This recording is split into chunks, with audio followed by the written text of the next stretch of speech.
کچھ باتیں ہیں وہ ہمیں سمجھنا ضروری ہیں.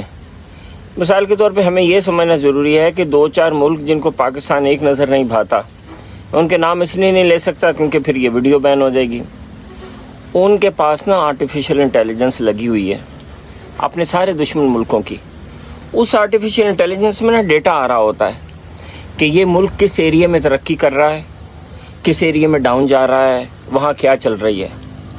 جن ایریاز میں وہ دیکھتے ہیں نا کہ یہ ملک اوپر جا رہا ہے، مثال پاکستان جس ایریا میں اوپر جا رہا ہے وہ اس کو ہٹ کرتے ہیں. ٹھیک ہے، اس کو کہتے ہیں اکنامک ہٹ مین کہتے ہیں یا اکنامک سیبوٹاج بولتے ہیں. خیر وہ ٹرمینالوجی چھوڑتے ہیں آپ. وہ اس چیز کو ہٹ کرتے ہیں، اس کو وہ روکتے ہیں تاکہ یہ ملک ترقی نہ کر سکے. اب پاکستان میں پچھلے 20 سال سے نا 20 سال نوٹ کر لیجئے، ہر انڈسٹری نیچے جا رہی ہے. اسٹیل ختم ہو گیا، ایکسپورٹ ختم ہو گئی، ایگریکلچر ہماری تباہ ہو گئی.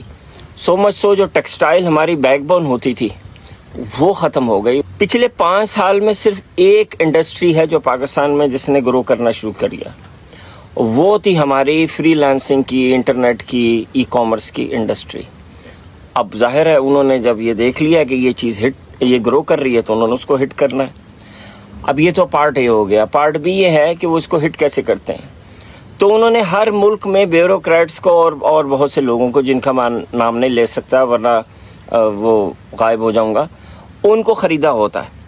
تو وہ ان کو کہتے ہیں کہ یہ جو انڈسٹری، یہ جو بزنس گرو کر رہا نا، تو اس کو آپ نے ہٹ کرنا ہے، اس طرح ہٹ کرنا ہے. یہ پورا پلان بھی ان کو آرٹیفیشل انٹیلیجنس بنا کے دیتی ہے.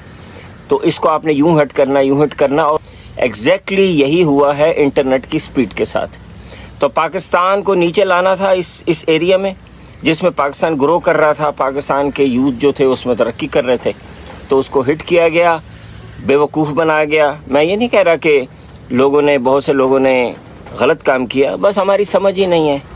یعنی یہاں پہ ہمارے گورنمنٹ کا سپوکس مین جو ہے، ایک صوبے کا سپوکس مین فائر وال کو فائبر وال بول رہا ہو، ان لوگوں سے آپ کیا ایکسپیکٹ کرتے ہیں؟ تو کوئی ایکسپرٹ آئے جو کہ اصل میں ایکسپرٹ تھے نہیں، وہ کچھ اور تھے.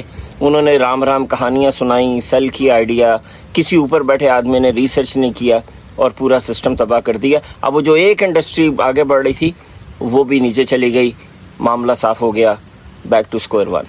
اب اس میں کہانی یہاں ختم نہیں ہوتی. آپ ان کو ولن مت سمجھیے گا، ولن ہم خود ہیں. مجھے بتائیے کتنے لوگوں نے اس کے اوپر احتجاج کیا؟ یہ جو ہماری یوتھ تھی ان کے پاس صرف ایک فیوچر بچا تھا، کوئی جابس نہیں ہیں.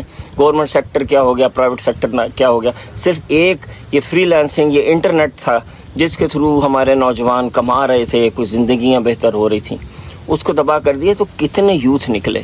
60%، 12 کروڑ سے زیادہ یہاں لوگ جو ہے نا 30 سال سے نیچے ہیں.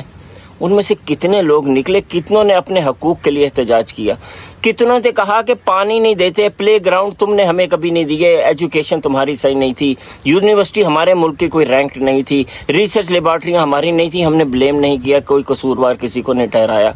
ایک ہم نے اپنے لیے خود انڈسٹری جنریٹ کی تھی، فری لانسنگ کی، ای کامرس کی، تم نے اس کے آگے بھی رکاوٹیں کھڑی کر دی. کتنے لوگوں نے احتجاج کیا؟ چھوڑے بنگلہ دیش کے 400 نوجوان وہاں کے اسٹوڈنٹ شہید ہو گئے، اپنے پوری قوم کا انہوں نے نقشہ بدل کے رکھ دیا. کوئی چھوڑیں کہ بھئی الیکشن کیا تو یہ کیا تو وہ کیا تو یہ، چھوڑیں اس کو. اپنے حق کے لیے کتنے پاکستانی نوجوان باہر نکلے. ہم میں نہیں ہے تپڑ، ہم بس کیڑے مکوڑے ہیں. سوری میں نے بھیڑ بکری بولا، ہم وہ بھی نہیں، ہم کیڑے مکوڑے ہیں.